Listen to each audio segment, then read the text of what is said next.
En este vídeo, perteneciente al tema 3 de telefonía IP, nos vamos a centrar en aspectos relacionados con el diseño de redes que transportan datos sobre voz sobre IP. Será el último apartado del tema que estamos viendo de telefonía IP relacionado con diseño. A la hora de realizar un diseño de redes que transportan datos de voz IP, es importante tener en cuenta los factores que pueden afectar al ancho de banda consumido por cada una de estas llamadas telefónicas que vamos a realizar dentro de nuestra red de datos. Por ejemplo, a la hora de hacer un cálculo de un flujo de tráfico entre dos teléfonos IP, es relevante conocer cuál es el códec que se está utilizando. En la tabla de la figura podéis observar diferentes códecs que suelen venir definidos con una letra, en este caso es la letra G, y después un número, que tenemos el G711, G726 o el G728. Todos ellos son códecs para codificación de audio. Además, dependiendo del códec, se genera un flujo con un ancho de banda diferente. Por ejemplo, el G711 genera un códec de 64 kilobits por segundo, mientras que el G726, podéis verlo entre paréntesis, genera un flujo de 32 kilobits por segundo. Estos flujos de datos son flujos a nivel de capa de aplicación. Por lo tanto, son flujos que genera directamente la aplicación, ya sea un ordenador o un teléfono que se basa en telefonía IP, y después, cuando se encapsulan los datos en capas inferiores, el ancho de banda que estos flujos consumen es superior. Por ello, en la tercera columna tenemos el ancho de banda que consumen en capa 2, que en este caso podemos ver que el G711 que genera 64 kilobits por segundo, si tenemos un tamaño de paquete de 240 bytes, nos genera un flujo a nivel de capa 2, que es el flujo real, de 76 kilobits por segundo. Mientras que si tenemos el G711 y utilizamos un tamaño de paquete de 160 bytes, nos genera un flujo de 83 kilobits por segundo. En la tercera y cuarta columna tenemos información de ancho de banda cuando se utilizan algunas técnicas, como por ejemplo técnicas para eliminar paquetes en los instantes en los cuales nos está hablando. En promedio, si el usuario no habla, si se generan silencios, no deberían de generarse paquetes donde los datos indican un sonido que básicamente no es nada. Así que podemos ahorrar ancho de banda utilizando estas técnicas. Además, se puede comprimir parte de los mensajes, en este caso la cabecera en capa de aplicación, que es la cabecera RTP, de Real Time Protocol, se puede comprimir ahorrando un poco más de ancho de banda en las conexiones. En la siguiente transparencia vamos a ver cómo realizar el cálculo del ancho de banda real consumido a partir de los kilobits por segundo generados por la capa de aplicación y el tamaño de los paquetes.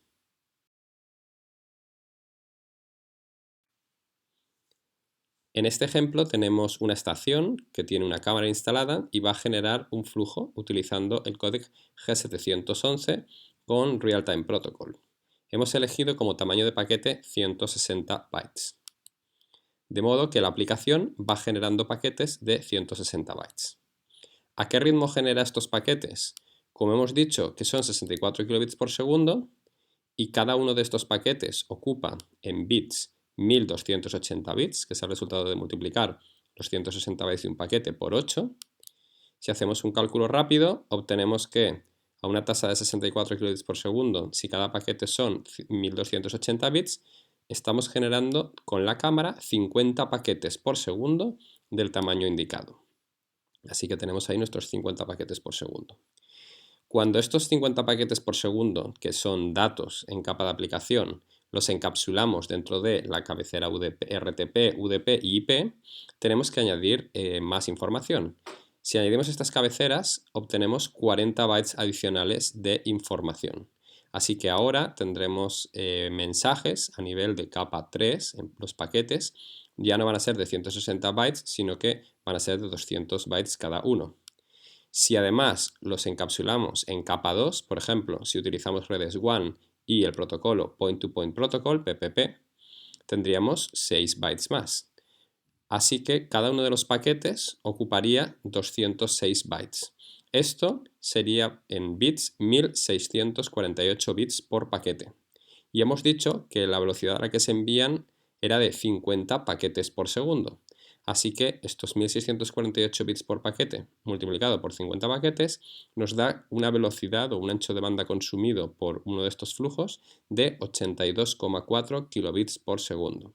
Serían datos en una dirección. Si la cámara está emitiendo pero está hablando con otro usuario y este otro usuario, bueno, no sería una cámara, sería un micro, y en este caso el otro usuario le está contestando, tendríamos un flujo bidireccional de 82,4 kilobits por segundo de voz, no de vídeo. En esta transparencia tenéis un resumen de lo que hemos visto en la anterior, donde se ven el códec, el tamaño de las cabeceras y algunos cálculos que aparecían en la transparencia anterior para obtener el ancho de banda consumido, dado un códec con un ancho de banda consumido en capa de aplicación y un tamaño de paquete. Es muy importante tener en cuenta no solamente el ancho de banda que consumen, una aplicación que está, por ejemplo, utilizando un flujo de voz o de vídeo, sino cómo de tolerante es ante, por ejemplo, retardos o ante pérdida de paquetes. En el caso de datos, voz y vídeo, tenemos arriba más o menos la tolerancia que tienen a pérdidas de paquetes.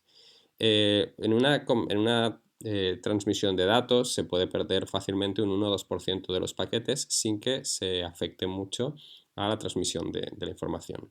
Sin embargo, en el caso de la voz, debemos de realizar transmisiones donde menos de un 1% de los paquetes se pierdan para que la conversación se oiga con una calidad suficiente.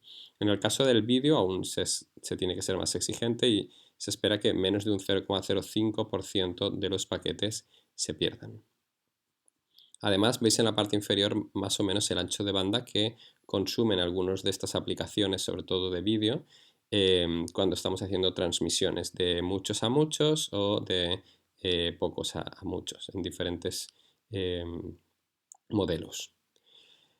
¿Cómo podemos garantizar que no se pierda, por ejemplo, el 1% de los paquetes de voz? Pues tenemos diferentes formas. Lo primero es dotar a la red del ancho de banda necesario para su funcionamiento. Pero incluso si dotamos a la red del ancho de banda necesario, como estamos utilizando una técnica en capa de física oversubscription, donde suponemos que no todas las aplicaciones van a estar funcionando simultáneamente, no contamos con el ancho de banda necesario para tener todas las aplicaciones al 100% funcionando.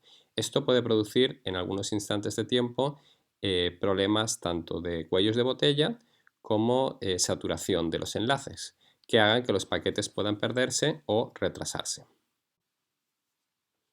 Desde el punto de vista del retraso en la propagación de la información, tenemos dos retrasos a tener en cuenta. Por un lado, los retrasos fijos de propagación que se producen siempre entre dos estaciones. Por ejemplo, en la red en la parte superior tenemos en los extremos teléfonos IP interconectados y va a haber siempre un retraso inherente a la propia transmisión que se debe a la transmisión por el cable, que es la transmisión, la transmisión a la velocidad de la luz en el cable, unos 200.000 kilómetros por segundo, es un retardo bastante bajo, y después el retardo que introducen los propios switches y routers, que deben de recibir paquetes en binario por sus interfaces de entrada, procesar la información, por ejemplo, aplicar la calidad de servicio necesaria o hacer el filtrado que sea necesario, o simplemente leer en una tabla de routing cuál es la interfaz de salida y después reenviarlo. Y eso introduce un retardo pequeño, pero a tener en cuenta. Los retrasos más graves son los retrasos variables de propagación. En la parte inferior aparece otra vez el mismo esquema, donde tenemos variaciones debidas a el tamaño de paquete, ya que si un paquete es pequeño, mientras se está enviando va a ocupar una interfaz durante un tiempo bastante pequeño, pero si tenemos un paquete muy grande y a continuación de ese paquete muy grande llega otro pequeñito, el pequeño no puede salir hasta que acabamos de enviar el grande, que puede tener un retardo no despreciable en ser transmitido. Además, como veis, en cada uno de los routers pone retraso en la cola. Estos retrasos en la cola se debe a que los routers tienen buffers cuando van almacenando paquetes que tienen que reenviar, por ejemplo, paquetes que tienen que salir por la interfaz Ethernet 0.1. Los va acumulando y los va enviando tan rápido como puede. Pero si llegan más rápido de lo que los podemos transmitir, puede ser que en determinados instantes se acumule un poco. Y esto suele pasar en momentos donde la red tiene bastante congestión. Nos podemos encontrar con dos situaciones. En la gráfica de la izquierda tenemos en la parte inicial una red sin congestión, con lo cual los routers pueden enviar a la velocidad a la que reciben los paquetes y no hay ningún tipo de saturación. Después tenemos una zona intermedia con congestión moderada. En la parte central, donde está esa congestión moderada, los routers pueden todavía transmitir la información, sin embargo, puede que haya retardos en paquetes y estos podrían afectar de manera negativa a telefonía IP y a vídeo. Cuando la carga es muy elevada, no podemos hacer nada. Si la congestión es tan fuerte que llegan más paquetes de los que podemos enviar, por muchas técnicas de calidad de servicio que apliquemos, no vamos a poder solventar el problema. Así que lo que tenemos que hacer es actuar antes de llegar a ese estado de congestión fuerte. En la imagen de la derecha vemos que tenemos aplicado calidad de servicio, entonces cuando no hay congestión no hacemos nada. Sin embargo, cuando tenemos congestión moderada, lo que hacemos es que ajustamos todo nuestro tráfico para que no supere lo máximo que podemos trabajar y por lo tanto que no se llegue a los factores de congestión elevada que vemos en la parte derecha. Por defecto, hoy en día en Internet se aplica lo que se conoce como best effort, que sería lo mismo que no aplicar calidad de servicio. Best effort quiere decir que los routers que componen la red de Internet de todas las operadoras, cuando tienen que enviar tráfico, lo hacen de la manera más eficiente posible que pueden. Sin embargo, en caso de congestión, los routers que forman esta red tratarán de eliminar paquetes de forma aleatoria para solucionar los problemas que se pueden estar dando, sin diferenciar tipos de tráfico.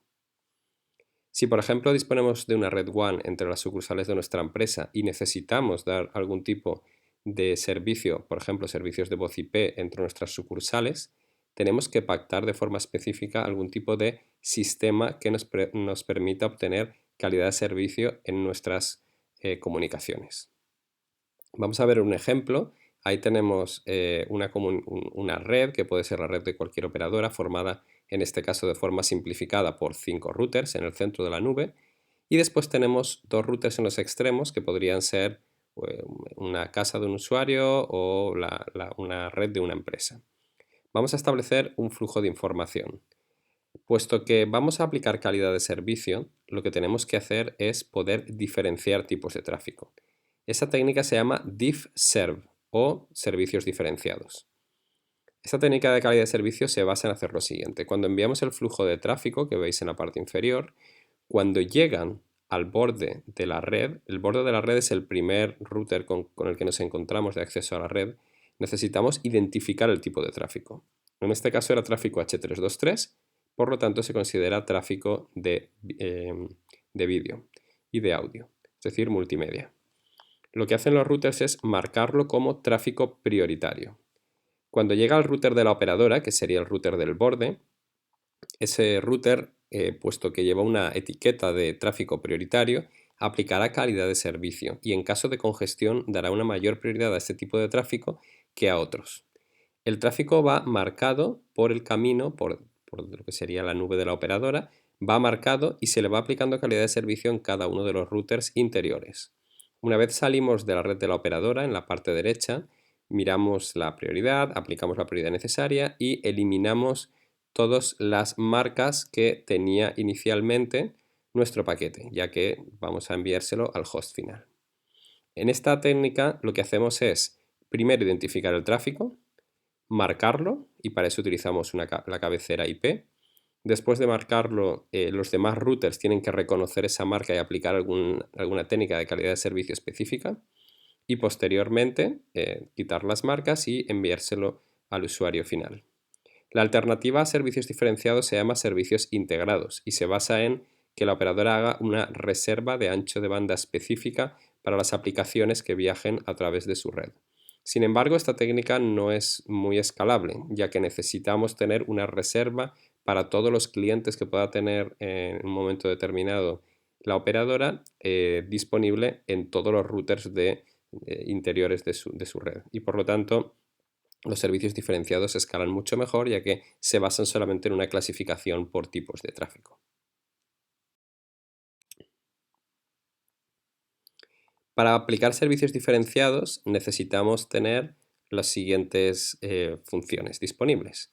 clasificación de paquetes para saber de qué tipo son, marcado de paquetes, tendremos que a cada clase a ponerle una marca y estas marcas normalmente vienen definidas o predefinidas ya utilizando unos determinados códigos. Algoritmos de cola de manejo de congestiones, es decir, las colas en las que voy a almacenar la información que quiero enviar por las interfaces, algoritmos para evitar la congestión, algoritmos para mejorar la eficiencia de los enlaces y acondicionadores de tráfico. Vamos a ver algunos de ellos, ya que son importantes a la hora de ofrecer calidad de servicio. La primera función que necesitamos es clasificar los paquetes y marcarlos de alguna manera. Por ejemplo, en la parte inferior de la figura tenemos nuestro PC y nuestro teléfono conectados a un switch de capa de acceso y este a su vez a un switch de capa de distribución. El switch ha de ser capaz de diferenciar entre el tráfico del PC y el tráfico del teléfono. En nuestras maquetas es fácil, ya que normalmente se utiliza una VLAN diferente para voz y para datos, y el switch puede identificar muy rápido, viendo de la interfaz o de la VLAN de la que provienen los datos, de qué tipo de tráfico se trata. Por lo tanto, cuando a este switch de acceso recibe la información, debería de marcarla. Existen dos zonas o dos subcampos en donde podemos marcar esto. Si utilizamos un switch de capa de acceso, tendríamos que marcarlo en capa 2, ya que, como sabéis, los switches trabajan en capa 2. Y para ello existe un campo que se llama PRI, lo tenemos en la parte superior de la figura, definido como prioridad. Son simplemente 3 bits, por lo tanto se pueden definir unos pocos niveles de servicio. Y en este campo podemos marcar sin ningún problema una prioridad del paquete que se llama, ¿vale? Pero no tenemos muchas opciones. Cuando cuando ese mensaje pasa al switch de capa de distribución, lo que tiene que hacer el switch de capa de distribución es primero leer si el campo PRI que hemos visto antes de prioridad ha sido marcado y en caso de que haya sido marcado, cogerá esa información y la pondrá en la cabecera IP, puesto que los switches de capa de distribución ya trabajan en capa 3. Existe un campo llamado DSCP en la cabecera IP que tiene 6 bits, no 3 como en el capa 2, y que se utiliza también para hacer el marcado de paquetes. Y ya existe un orden de prioridades en base a los números utilizados en esos 6 bits que nos dice cuál es la prioridad del paquete y la prioridad de que éste sea descartado más adelante. Como veis en la parte superior de la figura, en base a las marcas que llevan los paquetes, podemos hacer diferentes cosas, como después de clasificarlos y marcarlos, pues organizarlos y después dar más prioridad a un tipo de paquete que a otro.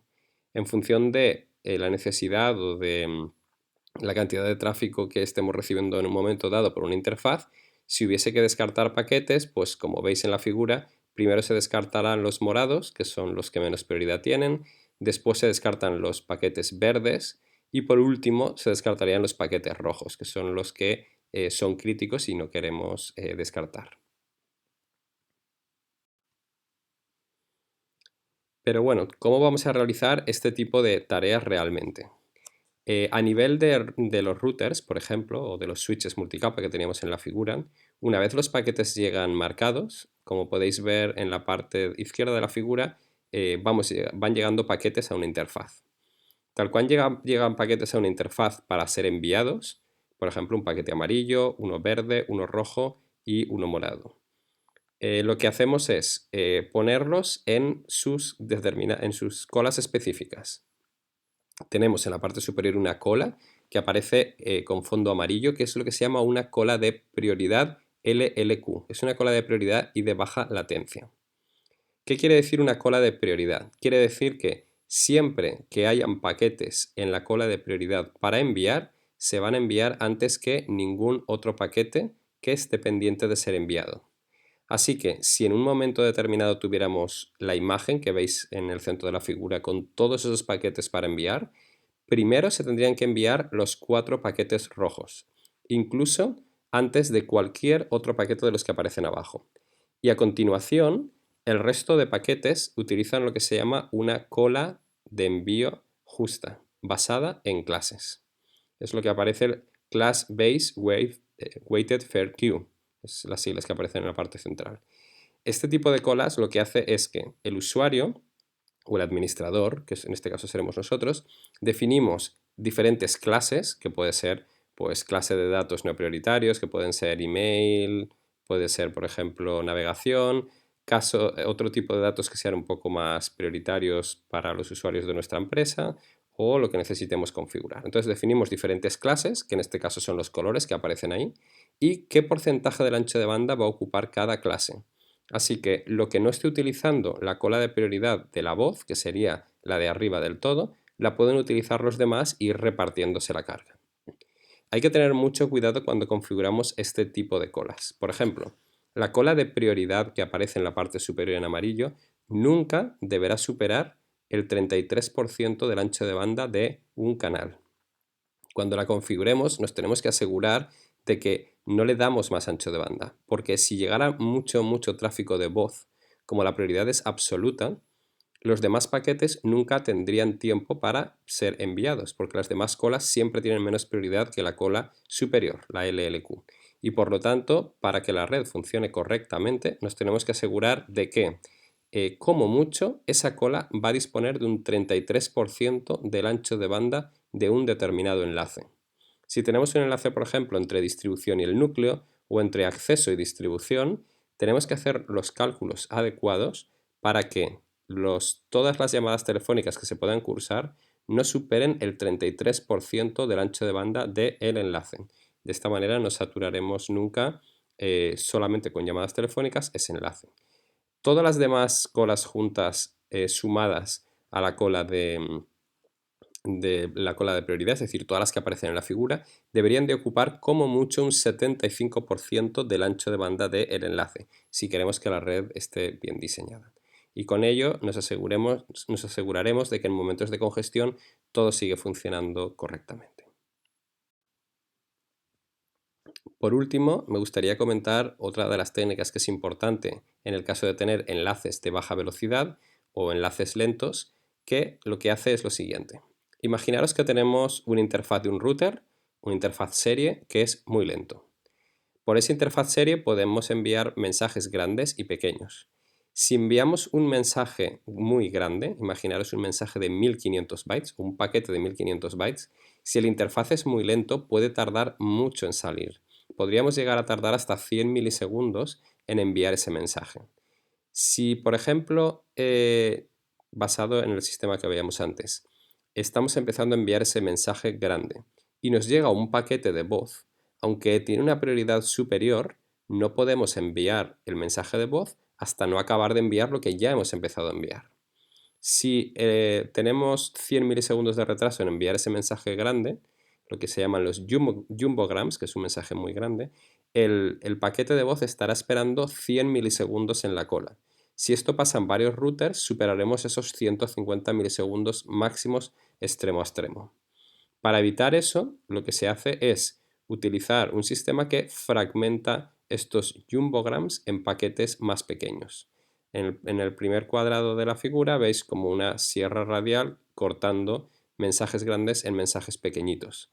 De este modo, cuando el mensaje llega a nuestro sistema de colas, que es el que aparece ahí con WFQ, todos los mensajes son de un tamaño más o menos pequeño y nuestro mensaje de voz se puede intercalar entre dos trozos de este jumbogram y de esa manera esperar en la cola un tiempo menor al de 100 milisegundos. Estas técnicas se suelen llamar LFI, de Link Fragmentation and Interleaving, que es fragmentar el paquete y intercalar los otros mensajes en medio. Y con esto terminamos este bloque.